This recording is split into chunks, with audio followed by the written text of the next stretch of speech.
they say that you need 20 or 30 million dollars. Okay, 20 to 30 million dollars. So you'll have enough cushion. You can make mistakes in your investments in life and be okay. That's what Damon, what's the guy, the shark from Shark Tank, Damon, whatever, he said that. Damon Dash?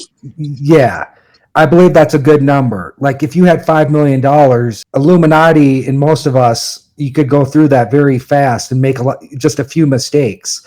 But if you have a buffer zone of, so $20 million, you guys. That's what I was going to actually mention too, is having that kind of cushion where I can make business decisions that may be risky and may take some time to see a return, and may not even see a return, but at least in that process I would learn and know what to do next. What's your classification, Benjamin? And thanks, Illuminati, as well. What do you mean classification? Like, what do you classify as wealthy? $20 million and up. Oh, okay. Do you think there's ever an amount that you'd say, you know what, I'm okay? When I've got $1 billion in the bank, not on credit, not on an investment, not in anything. When you got $1 billion to throw around, liquid. It's one thing to have $1 billion in your investment, right? And you can't pull it out. You're not a billionaire. I believe I'm going to live a very long time, and I understand certain principles.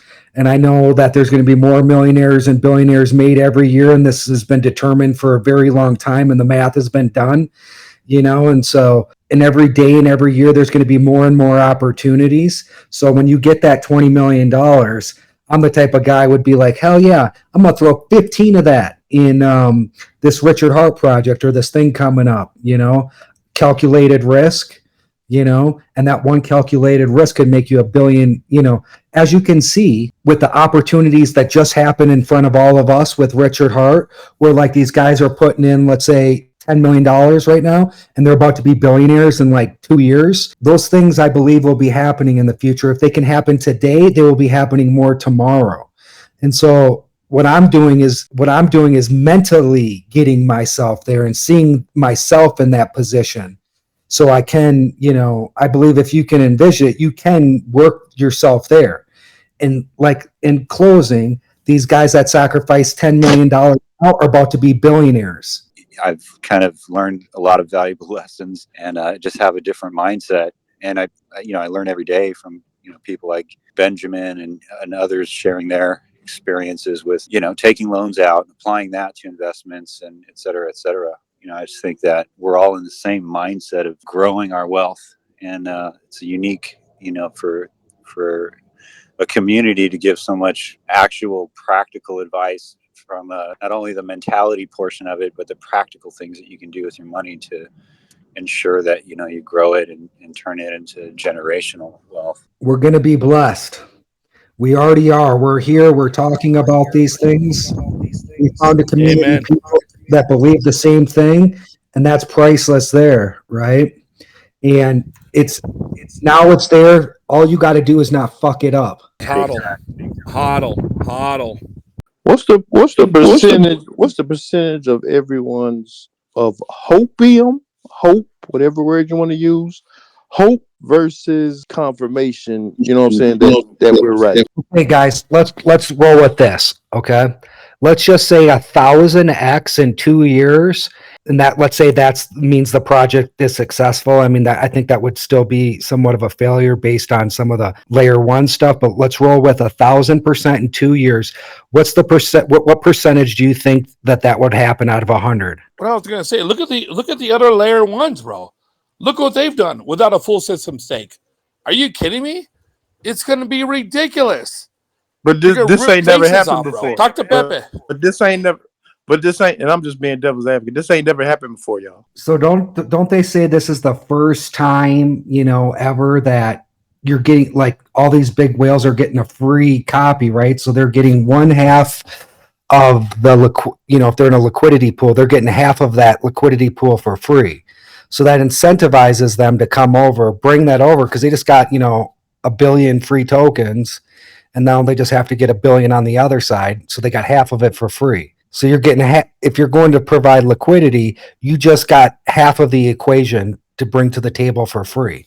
You're not going to lose your money unless if you sell, and it's not like it's going to go down, right, and never come back up, so it's not a bad investment to get in on day one. How many X's you're going to get, I think once let's say all these altcoins, right, since they're going to be paired to Pulse, right, and Pulse is going to be going up because of Hart's law, a lot of these tokens are going to be dragged up as well. So you could just look at it the same way that you could look at a lot of projects. Like, it might take a year or two for everybody to start coming over. The only way people come over, the only reason 60% of the people are here now is because Hex did so great. So that's the only thing what draws eyes. It doesn't matter the technology. It doesn't matter the block stuff. What matters is price. And once you get eyes on you, then they start coming over. And by then the meat's off it's not, they come in late to the game, and they, just like people did now for, the past year, and then you wait for the next thing and then it goes up, so it's just going to take time to get more people to see all the X's that take place over here. But when you say people like a token, like, oh, this blockchain's this, like, nobody cares. 95% of the investors don't care. What they care about is X's. And that's proven time and time again. Yeah, but these tokens also have tech behind them that people believe in. I can tell you 10 coins that have zero tech behind them that did just as well, if not better. Just to your question, it actually works in both ways, because number one, you were talking about why would they come over? So the incentive token could be used to incentivize that transmutation of value across the bridge into Pulse Chain, right? And then because they got a free copy, they could technically have no impermanent loss because one side was basically given to them for free, right? So they bring that value across, they pair it with the PRC, whatever. So you have an ERC and a PRC, the same coin, they're paired together, and that supports the value. That actually brings value across, and it supports the value of the free copy, right? So that's number one way it could work. But it could also dump like hell, right? So, the AMM bot comes in, it scrapes all the liquidity, it copies the pairs over into Pulsex, right? And then let's just say a lot of people are dumping those coins, and the PRC20s are getting ratioed downwards heavily because everybody's getting into Pulse, right? So that's where the community component comes in, because the SHIBs and the links or whatever, all the ERC20s that have a good community will see this amazing buying opportunity and say, oh my God, like, I can get SHIB and it dropped like 5,000x on Pulse Chain. And then that also incentivizes value coming in. People start playing around. And then there is product market fit, because $100 million in gas was just spent over the weekend for some crazy NFT launch, right? So that also will incentivize value, because we need it and people want to actually keep their money as opposed to paying hundreds of dollars. The top two guys, they can't wait to get on board with Pulse Chain when it launches. So that's a testament as to, the eyes that are looking on it and what's going to happen here within the next short while. If we can get this up in the next couple of weeks, 2 weeks, So Crypto Tim, I see, 50-50 chance Pulsex Pulsechain does 1,000x in 2 years, right? I think that's being realistic somewhat, being, not exaggerating, and 50-50 chance, right? I mean, that's kind of taking the middle, easy way out, but it's like, yeah, it could easily happen. It could easily not. Who knows? Sounds pretty good, reasonable. If you told me 500, I'd say, if you said 500x in 2 years, I'd say, yeah, 90% chance. Well, 2 years is nothing. I'm always so surprised that coming into this Richard Hart space, and everybody's like, or just in crypto in general nowadays, but in particular here, people are like, oh yeah, all you got to do is hold for 2 years. I mean, good Lord. I mean, it used to be much more difficult than that. I mean, if you can't hold your bag for 2 years, that's ridiculous. It's like, especially within any type of investment, we're talking all these X's. It's like it's like everybody's like little kids here who doesn't understand anything. It's like, you know, even if you had to hold 10 years to get 1,000x or 10,000x or 5,000x, you know, I mean, it's just so unrealistic here, but it's true, you know, in like 2 years. Ooh, that's such a long time. That's nothing. It's interesting. The one thing that I've not taken into account is that when this thing does go live and those X's do happen, I'm going to have different problems. I know it. I'm just going to have different problems, and the problems that plague me today aren't going to be the same ones that plague me tomorrow. I believe getting into politics is important. However, I think things change once you enter a certain tax bracket of the elite 1%. I think what they say this too, you guys, like anybody that's here, if you're in crypto, I mean, most of you guys, like you are part of the 1% of the world. Like the world is full like of problems, super poor people. So like if you're even here and you put some money in Richard Hart, mathematically speaking, you're probably in the 1% already. Well, I guess then it goes to say that maybe the 1% of the 1%, you know, that over that I think if you're over that $500,000 threshold, you become 1% of the 1%. So cheers, everyone. Cheers. Anybody else take off work to get ready for this? I took off the 16th to the 30th. Sure as shit, this probably won't launch till June. I fuck off some vacation days. I'm glad you mentioned that. I'm taking probably, I would say, I think I'm taking like the 19th through the 27th. I'm just gonna wait till the announcement and then take off. Who's got a Pulsex Pulsechain hex question out there? I'll ask a question. So I'm under the understanding that not just ERC20s are going to get copied once the two launch, but also NFTs. Is that correct? If it's on, if it's native to Ethereum, yes. So yes, they're going to get copied over to Pulse also. But if it's on another chain, no. No, I'm talking, on the Ethereum blockchain. But what does that exactly mean that they're going to get copied over? Like, I still don't really understand this whole concept of copy, because you're not getting duplicate, like we're not getting like extra Ethereum coins once they're copied or extra hex, right? So what does copy mean? So you got to think about it this way. The fork that Richard Hart actually put together is a complete fork of Ethereum. Other blockchains like Solana and everything else, they forked it. They didn't fork a really complete image of Ethereum, meaning that if Sheeb, you're going to have a post copy of Sheeb on Ethereum. If you have it in a specific NFT or whatever then project, that is going to get copied over on Pulse, right? So it leads to adaptation. So when you look at a total fork of Ethereum, the total market size, you're going to have all of these Post copies, hex on Post, Sheep on Post, NFT. Hold on one second. Hold on. How does that work exactly? It's not like you're going to have the NFT like in your MetaMask or in your hardware wallet.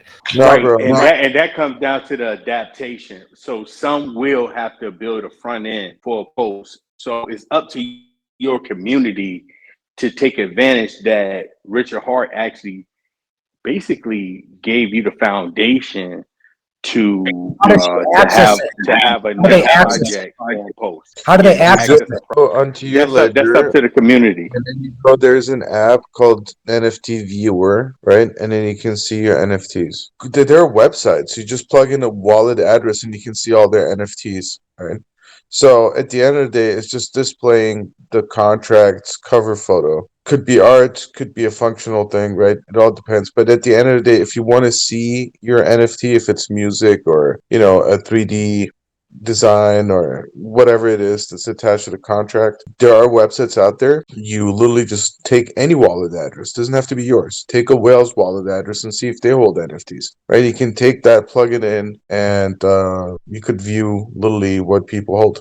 if you got their wallet addresses. Apparently, my wife wants to hear what the negatives are when it comes to the Pulse Chain project. Or, sorry, not the negatives, but the risks.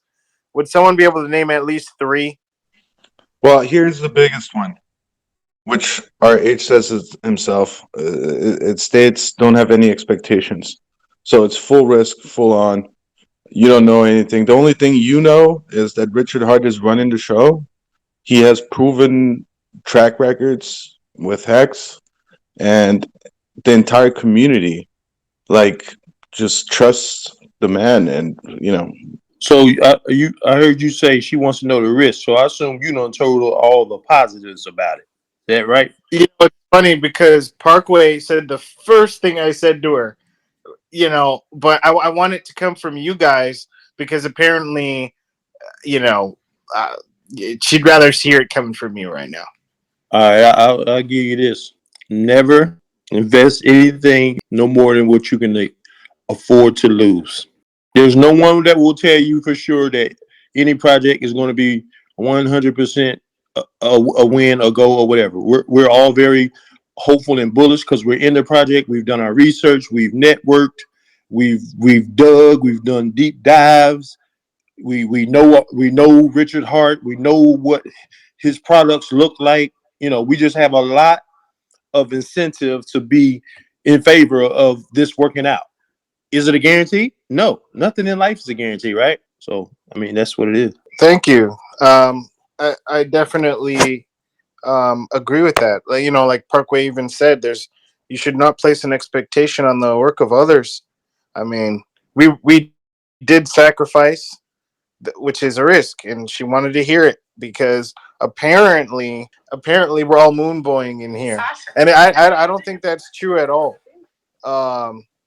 But I like what Mosky said. One of the risks is sudden wealth syndrome. Tell her that. that is actually a great point. He said one of the risks is sudden wealth syndrome. So you want to go into that a little bit? Would you mind? Oh gosh, it's just psychology of all of a sudden gaining all that wealth and you kind of becoming a different class, and it may be isolating, and people come after you for money, it changes your family relationships, it changes your friends relationships, and it's just something that you will deal with, and it will be a significant effect on your life psychologically. That is a risk that you will have. Yeah. Sudden wealth syndrome is basically being able to mentally handle all the wealth that's coming into you. Because like the guy said, it can have some effects on it because you've never had that much money in your life before, and all of a sudden you got all this wealth overnight, so to speak. So it's just basically being able to deal with the mentalness of it. To get to this I'm agreeing with you, 10,000x, 1,000x, 10,000x that we're trying to get, you're going to have to be able to endure these dips like the original OG Hexagons did. Hex did a 10,000x in less than 2 years, but it also had some bumpy rides along the way, right? So you're going, if that's what you're trying to achieve, that's your end goal for the 10K, then you're going to have to be mentally strong in handling these dips that's going to happen. Pulse Chain is just a bigger, better, faster, smarter, stronger ETH system. That's all. It's just renamed Pulse Chain, but it's bigger, better, faster, smarter, stronger, period. Which is also supported by Vitalik himself. Life is good. Have some hookups with a trust gentleman who's going to hook me up with a trust fund for my kids and my grandkids. So yeah, we'll be all dialed in, man. You got to get ready to be rich, man. We're going to be blessed, and you can't, like, all of a sudden. That's the reason why so many of these people that win the lotto, they're broke in a year or two because they, of course, it just came upon them. But we're not in the same boat. We know that we're going to be blessed. We got to get ready. Another aspect is delaying your quality of life for as long as you can hold out. You don't want to jump into a big old mansion in a Lambo and then all of a sudden something happens in your financial system, because it's way more psychologically difficult to step back down. So as you can delay your quality of life for as long as possible, typically you'll wind up better. Real quick, who's the gentleman that said that if they made a ton of money with Pulsex and Pulse Chain, that they would not invest in Hex, and it was ignorant? Who was that guy? I want to speak with him. Pulse will wannabe. I'm not taking on extra capital gains when I don't need to. Okay, gotcha. Okay, great. I'm glad you spoke up. So let me ask you a question. Hypothetically, if you make $10 million in Pulsechain, just say Pulsechain, forget about Pulsex for a second, and you took $1 million of that dollars and you take tax for 5 years or 2 years, whatever the case may be. That's not a good idea. Explain this to me how that's not a good idea, and how much. Because I can tell you, I have friends that are making a shitload of money, passive income every month without touching their golden goose, and I know them personally. So explain to me how that's not a good idea, please. Well, I'm going to have to pay 50% tax on that pretty much. I don't like that That's to incorrect. start off with. No, that's wrong. But go ahead, keep going. Well, if you swap, I'm going to be about 50%. Rounded Well, up. my friends that have made millions of dollars here in Southern California are paying 15%. But keep going. Well, I don't own a business to write things off of, and I don't have a crypto business. So mine's just going to be the tax bracket that it is, and that would be the highest tax bracket. Profex, Walrus, That all is these true. guys, and Paul's fond of me. I've learned a lot of stuff from you as well. But I will say this, if a lot of these people, including myself, if I'm blessed and I can make $5-10 million off Pulsechain and Pulsex, you don't think I'm going to go back to Hex and put $1 million in there or $2 million in there and live off some passive income? I have a friend here in Southern California that makes $50,000 a month of passive income off of his Hex. So for you or anybody else to say, oh, that's a bad idea, I've seen it. They're doing No. it. I just prefer to minimize the taxable events, and if I can bridge in new fiat and minimize transactions and creating those taxable events, that's my number one goal. Why bridge a new fiat if you have $10 million you just made? What more fiat do you need? Jake and Well, you're you misunderstanding what he immediately said. You're misunderstanding what he said. He said he's not going to transfer his gains into Hex. If he wants more Hex, he'll just use his fiat. It's just that simple. I just don't like it. I don't like to pay taxes. I want to minimize taxable events. I got a good job that can get me all the Hex I could ever dream of. I just don't like paying taxes, and I want to minimize those capital gains. Pulsewell Wannabe, you were talking about that you don't have a corporation and you don't get those discounts and stuff. All you got to do is set up a YouTube channel, right? Film your adventures of going places, and there's a business. YouTube's a business. Doesn't matter if you're making money. Hey, Mando. Yes, sir. Hey, are you going to be paying 50% on your crypto on taxes? Just a quick question. Fuck no. Why would I do that? Exactly. That's the point I'm trying to make. Absolutely not. And by the way, everybody that's in crypto with a substantial amount of money needs to become their own CPA and needs to get educated and spend probably hundreds of hours being on top of it, so that when you do go into your tax professionals, you're telling them essentially what they need to be doing, not asking them what they should be doing. In terms of like cashing out and tax, I plan on using liquid loans. And Mando, to your point of the LL protocol, right? Basically, what we're doing is we're kind of in a way, like in many ways, following legacy finance. That's what rich people do. They take a loan on their assets, or they take a loan and they never sell their assets. If enough people start doing that in the crypto world, we're gonna kind of like set the bar. Well, yeah, but I think this week, Goldman Sachs or like one of the big banks, like literally just started doing, this exact thing for Bitcoin. So you can use your Bitcoin as collateral and take out a loan, and that's not taxable.